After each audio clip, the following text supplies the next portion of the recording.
Coming up on Arirang News, South Korean President Moon Jae-in says South Korea is going to become the global leader in the semiconductor business over the next decade, with tax incentives and subsidies to encourage investment. The Korea Development Institute raises its economic growth forecast this year to 3.8%, citing strong exports, but also pointing to a rise in inflation.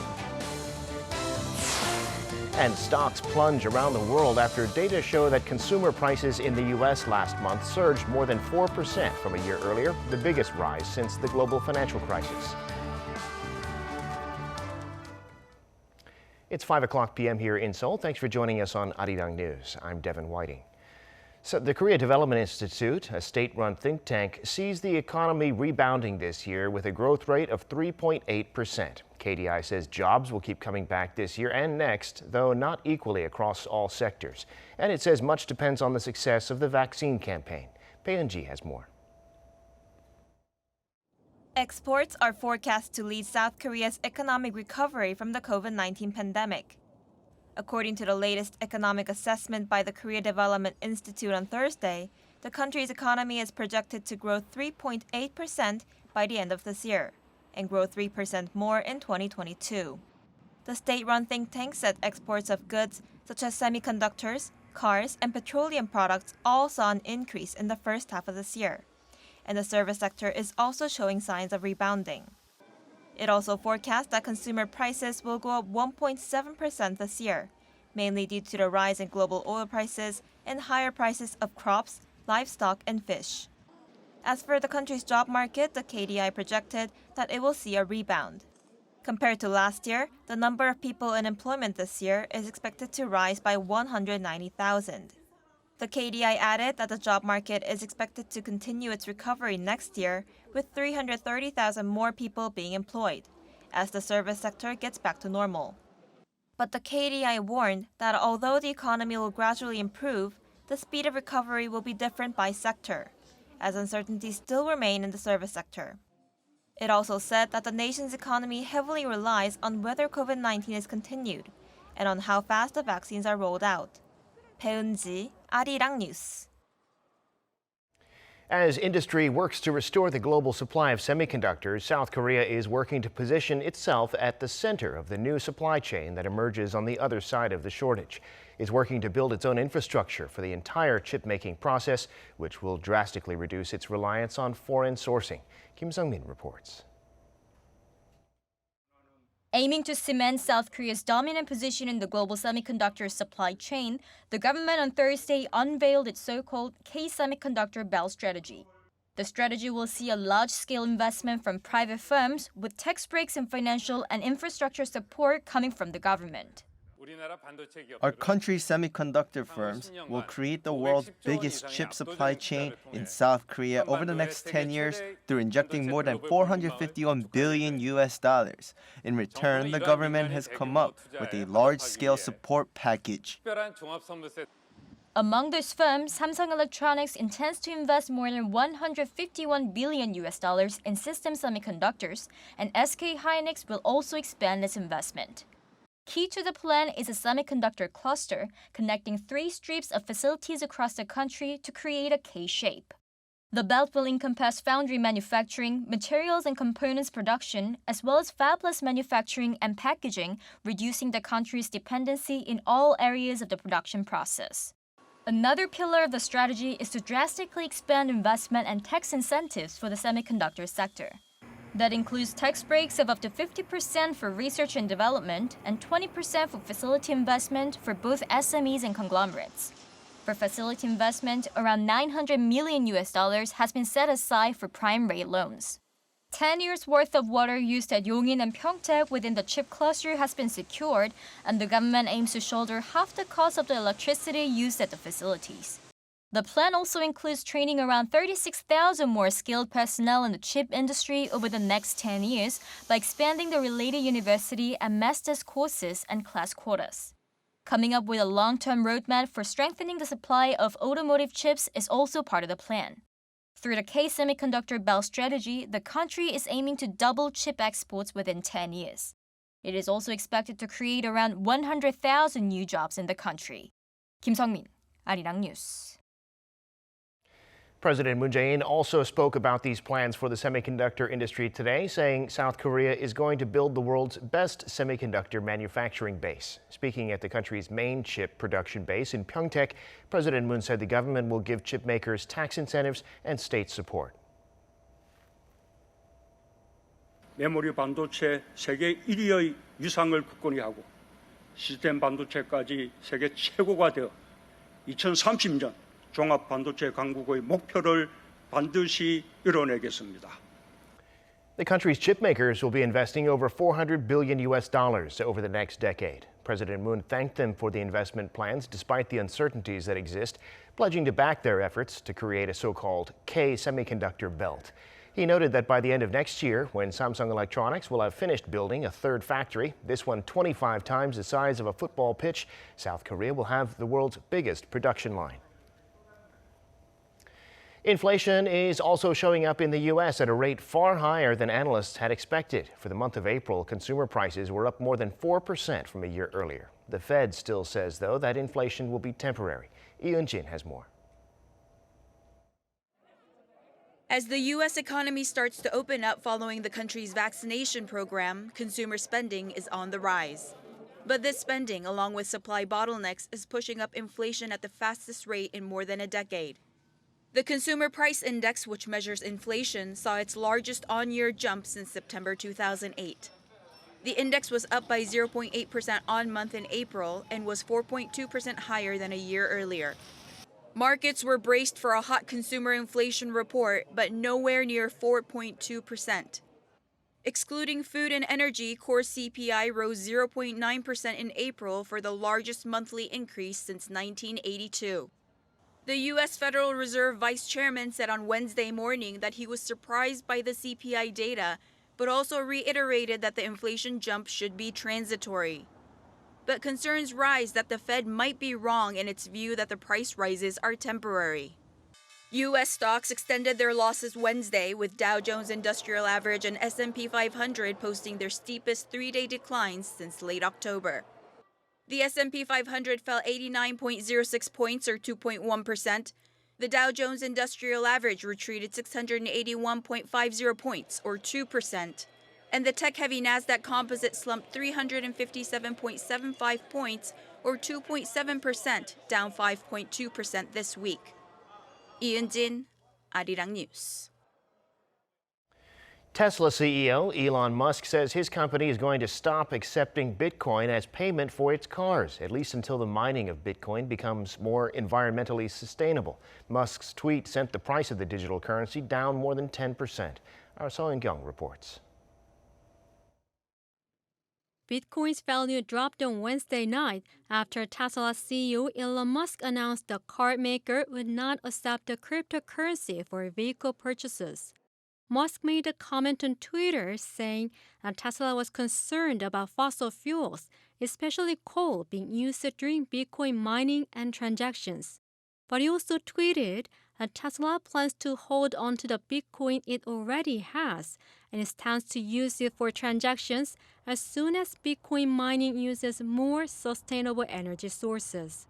The Tesla CEO also opened a door for alternative cryptocurrencies, saying he would be looking into other cryptocurrencies that consume less than 1% of the energy involved in a Bitcoin transaction. The market instantly responded to Elon Musk's comments. According to the news site CoinDesk, the value of Bitcoin plunged near 11% only about 2 hours after his tweet, falling below the $50,000 mark. Musk has been considered as a big advocate of Bitcoin. In March, Tesla announced that it would accept Bitcoin as a payment method for its vehicles. In February, the company revealed its investment of $1.5 billion of Bitcoin.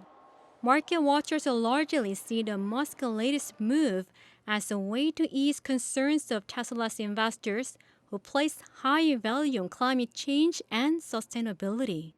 The use of Bitcoin to buy Tesla's electric vehicles had been met with criticism from some Tesla investors, along with environmentalists, due to the vast amounts of energy used to process Bitcoin transactions. Seoul-Tokyo, Arirang News.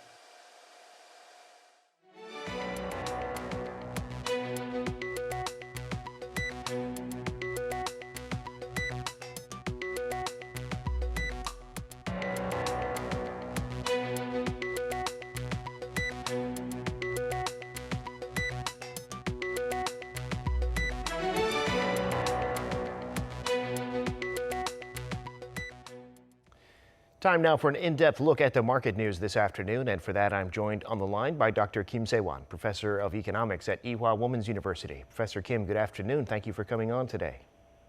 Good afternoon, Devin. Well, let's start with Wall Street, Professor Kim. Stocks got crushed overnight after data showed that consumer prices in the U.S. were up last month by the most in 13 years. Inflation was expected, but this was worse than economists were predicting. What's the story in the global markets? U.S. Treasury Secretary Janet Yellen's comments on higher inflation and raising key interest rates last week still lingers on the market. Overnight, Dow Jones Industrial slumped almost 2%, while tech-heavy Nasdaq fell by 2.7%. This is such a huge drop in a single day again. All these huge drops are driven by increasing concerns on inflation. According to Department of Labor of United States, April's inflation increased by 0.8% on monthly basis, which is the highest level since 2009. This number indicates that annual U.S. inflation could be over 4%, which is almost doubles Fed inflation target of 2%. However, European markets all had positive returns yesterday due to higher expectations on faster economic recovery in the region. Well, Korean stocks were on a similar trajectory to Wall Street this morning. By the end of the session, though, the loss wasn't quite as big, still significant, though. Tell us about the local market. In Seoul market, KOSPI fell by 1.3% almost for the third straight session as foreign investors dumped the local shares over 1.4 trillion won amid growing worries over global inflation and higher interest rates. Kosdaq, where newer firms are listed, also fell by 1.6% today. This is also due to foreign investors and institutional investors' domestic stock sales about 140 billion won. Particularly, domestic individual investors' favorite stock, Samsung Electronics, fell by 1.9% today, down to 78,500 won per share. Well, let's look at Bitcoin for a minute. Elon Musk saying his company Tesla is not going to accept Bitcoin, at least for now, as payment for its cars. Of course, his comments have sent Bitcoin higher in the past. This time he sent it way down. It's off by 10 to 12% in the past 24 hours. What do you see happening with cryptocurrencies? As we have seen from previous report today, Elon Musk's unpredictable comments on cryptocurrencies shaking the market again. He has tweeted on Wednesday that Tesla has suspended accepting Bitcoin as payment for its vehicle. He also added that Bitcoin will be used as soon as mining transition to more environmental way. Bitcoin's value against the dollar fell more than 5% after Elon Musk tweet. Actually, along with his previous comment on another cryptocurrency, Dogecoin, TV show on last Saturday, Dogecoin dropped sharply. All this mean that, I think, no matter what kind of cryptocurrency, it does not have value inside, and the price will be volatile and fragile, even for small shocks like Elon Musk's small comments on it. Right, and turning to another story, we see the credit rating agency Moody's has decided to keep Korea's rating at AA2, which is its third highest grade. It's also raised Korea's GDP forecast this year. It says Korea has dealt well with the pandemic, but Moody's also points to the looming challenge of the country's aging society. Tell us about the issues at play here and what might be done. Global credit appraiser Moody's said Wednesday that has maintained its credit rating on South Korea at AA2 with a stable outlook. So I can say that this is one of the best rating over 200 countries in the world. Actually, AA2 is the third highest level on the Moody's credit table. This rating of AA2 reflects, as you said, Devin, a very strong economic fundamental that underpin this resilient recovery from pandemic. But Moody's points out that rising government debt, rapid aging, and tensions with North Korea will be continuous and primary credit challenges to South Korea in the future. And finally, Professor, Korea saw a big jump in employment last month of around 650,000 from a year earlier. That's the biggest increase since 2014. But in fact, jobs in the private sector lagged behind. Tell us more about that and if you think there is cause for concern. According to Statistics Korea, the number of employed increased by 652,000 on yearly basis to 27.2 million in April. It is the biggest growth since August 2014. All this could be a signal that the Korean economy is starting to emerge from the coronavirus downturns. Jobs in hospitality and manufacturing sectors shifted to growth for the first time since outbreak of coronavirus pandemic. However, it doesn't look that young workers' job situation is improved. The job risk rate among the people aged between 25 to 29, the most active job seekers rose 1.9 percent point to 9.5%. Unemployment rate in that age group keeps rising because more graduates enter the job market or re-enter it after giving up for a while.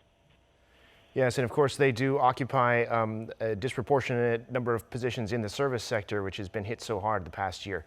Professor Right. Kim, thank you so much for sharing your insights with us today. We'll have to leave it there. We always appreciate it. Thank you very much.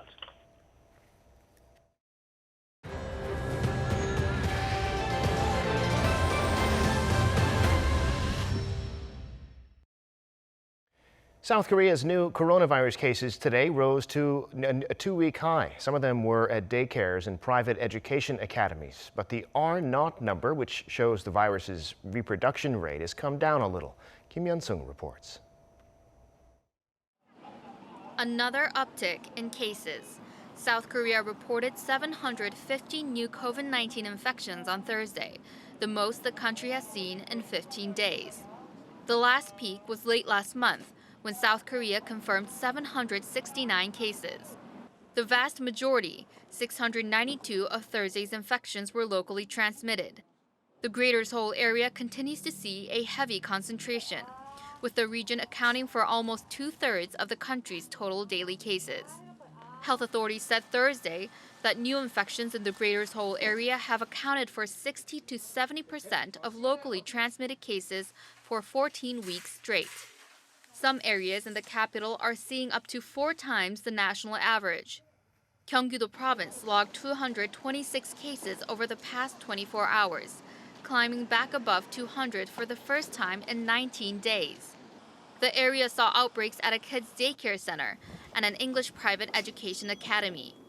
A cluster that started with a teacher at an English academy in Yongin, Gyeonggi-do province spread through a daycare center in Gihung district that caused 16 cases, including at least 3 children. Another English academy in Gumpo City, Gyeonggi-do province, saw 22 new infections. However, despite the uptick in infections, health authorities say the R0 number, which shows the virus reproductive rate, has hit a low not seen since April at 0.94. Kim Hyun-sung, Arirang News. South Korea's vaccination campaign has slowed down recently because there weren't enough doses arriving, but close to 1 million more were delivered today. Some people are now getting their second dose of the AstraZeneca vaccine, and approval could be coming soon for Moderna. Han Sung-woo reports.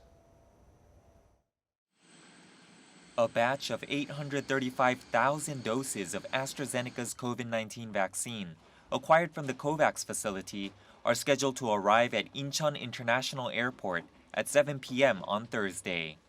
South Korean officials are hoping the extra batch, in addition to Wednesday's Pfizer shipment, will speed up the nation's vaccine rollout, which has been lagging in recent days. Fewer than 5,000 people received their first doses of the vaccine on Wednesday. But the rollout should start to pick up as the distribution of the next batch of AstraZeneca vaccines from the SK Bioscience factory in Andong, Gyeongsangbuk-do province will begin on Friday. In the coming weeks, South Korea will be giving the AstraZeneca vaccine to almost 9 million seniors. For those aged 65 to 74, that starts on May 27th, and for people aged 60 to 64, from June 7th. Reservations begin on Thursday for those aged 60 to 64, along with preschool teachers and elementary school staff who teach first and second graders. More than 3.7 million people in South Korea have now received their first dose. That's about 7.2% of the population. A little over 2 million of those have received the AstraZeneca vaccine, and around 1.7 million had the shot from Pfizer. Just under 750,000 people have received their second dose. Meanwhile, the Ministry of Food and Drug Safety will announce on Thursday afternoon the results of the second phase of an independent evaluation for authorizing the Moderna vaccine. Han Sung-woo, Arirang News. The business communities of the G7 countries have agreed to cooperate to help quickly roll out COVID-19 vaccines and accelerate the global recovery. Groups representing each country, like the U.S. Chamber of Commerce and the Confederation of British Industry, held a two-day online summit this week called the B7. And in their joint statement released Wednesday, they laid out 7 priority areas to work on together. Those are global vaccination, international mobility, macroeconomic policies, and inclusive economic recovery, trade, climate change, and digital leadership. South Korea also took part in this year's meeting as a guest. The head of South Korea's National Intelligence Service met in Tokyo Wednesday with Japanese Prime Minister Yoshihide Suga. According to reports citing diplomatic sources, Park Ji-won made a courtesy call on Prime Minister Suga since Park was in Tokyo for trilateral talks with his U.S. and Japanese counterparts. Park reportedly relayed a verbal message to Suga from President Moon Jae-in, likely stressing the need to normalize ties and step up bilateral cooperation. Suga is said to have shown a positive response. Park is also known to have said that relations cannot remain the way they are, and Suga agreed. There's also speculation that Park may have raised the need for a summit between the leaders. Ties are strained over historical issues such as Japan's use of forced labor and its World War II system of sexual slavery. Hamas militants in Gaza continue to fire rockets into Tel Aviv and Jerusalem Thursday morning, and Israel resumed its airstrikes. These airstrikes destroyed a 6-story residential building in the middle of Gaza City. The IDF says it's also preparing for possible ground operations. The United Nations has warned that the two sides are getting close to a full-scale war. Reports say the violence has killed at least 67 Palestinians and 7 Israeli civilians. Hamas has reportedly fired more than 1,500 rockets into Israel since Monday night. In Major League Baseball, the Toronto Blue Jays ace pitcher Ryu Hyun-jin is back in form after being out for almost a month due to a glute injury. On Wednesday, the Blue Jays beat the Atlanta Braves 4-1 at Truist Park, marking Ryu's 3rd win of the season. The South Korean pitcher threw 7 strong innings, allowing only 1 run while striking out 6 batters. That lowered his ERA from 3.15 to 2.95.